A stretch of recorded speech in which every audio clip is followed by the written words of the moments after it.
निशा बहुत अच्छी लड़की थी।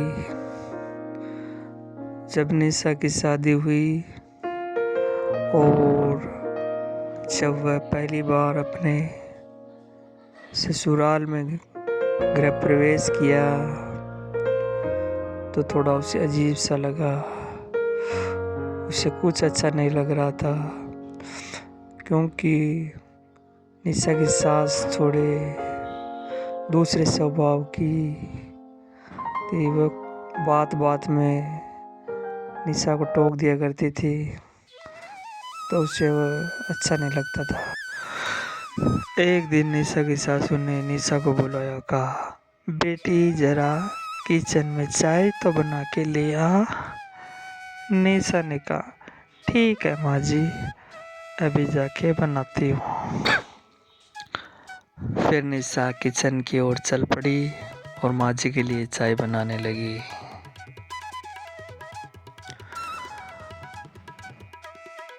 थोड़ी देर बाद निशा अपनी सासू माँ के लिए चाय लेके आ गई। जब सासू माँ ने चाय पी तो उसे बहुत ख़राब लगी वो चाय। तो उसने निशा को बुरा भला डांटने लगी, बोली, बेटी इसके अंदर अदरक नहीं है, तुम्हें चाय बनाने नहीं आती, ये वो। तो निशा बहुत रोने लगी और रोते रोते रोते रोते वो थम नहीं रही थी। सासू माँ उसे डांट रही थी।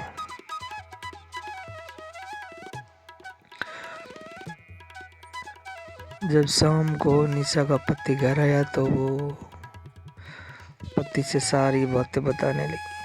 अजी मैं अब इस घर में नहीं रहूंगी, तुम्हारी माँ मुझे इतना बुरा भला कहती है, डांटती है। मैं अपने पापा के घर चली जाऊंगी, मुझे नहीं रहना।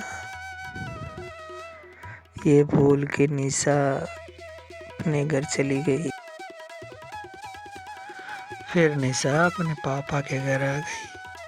अरे बेटा, तुम अचानक, क्या हुआ, क्या बात हुई? और निशा के पिता बहुत समझदार थे। बेटे ने सारी बात बताई तो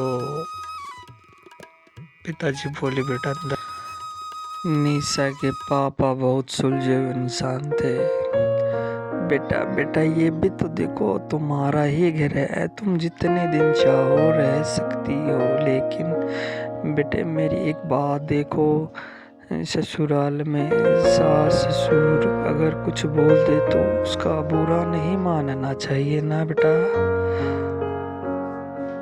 ये भी तो तुम्हारा ही घर है, रहो, जितने दिन तुम रह सकती हो। लेकिन बेटे देखो, बड़ों का सम्मान, अगर बड़े बुजुर्ग कोई बात बोल दे तो उसका हमें बुरा तो नहीं मानना चाहिए ना। फिर निशा के पापा निशा को समझाते हुए कुछ बोलते हैं, उसे समझाते बताते हैं। फिर निशा कुछ दिन अपने घर में रहती है। एक दिन निशा के पापा ने कहा, निशा बेटे, दामाद जी आए हैं, तुम अभी जाओ बेटे और अपने सास का कहना मानना, वो जो भी बोले तुम बस चुप रहना और उसकी बातों को इग्नोर कर देना। थोड़े दिन बाद सब ठीक हो जाएगा बेटा, मेरी बात समझने की कोशिश करो बेटा, ठीक है ना। तुम तो अभी जाओ और अपने सास का कहा माना करो, उसकी बातों का बुरा न मानो, सब अच्छा हो जाएगा, मैं तुमसे वादा करता हूँ बेटे, ठीक है ना बेटे, ठीक है ना। अभी तो तुम चले जाओ। अगर इसके बाद भी अगर कुछ हो तो उसका जिम्मेदार मैं हूँ। बस तुम्हें एक बात का ख्याल रखना है, सासू माँ जो भी तुम्हें कुछ बोले तुम बुरा मत मानना और बस उसकी बात को थोड़ा इग्नोर कर देना। ये सब सुनकर निशा अपने पति के साथ अपने घर चली गई।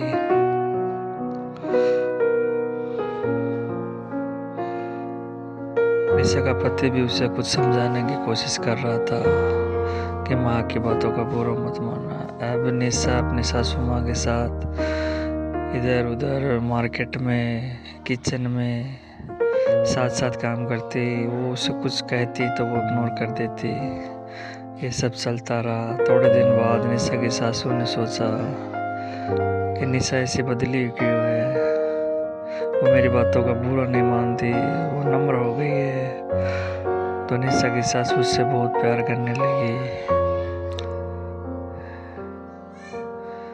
और वो अब दोनों साथ साथ रहने लगे और उसकी बातों का बुरा नहीं मानते थे और साथ साथ मार्केट जाया करती है अब और घुल मिल कर साथ रहने लगी।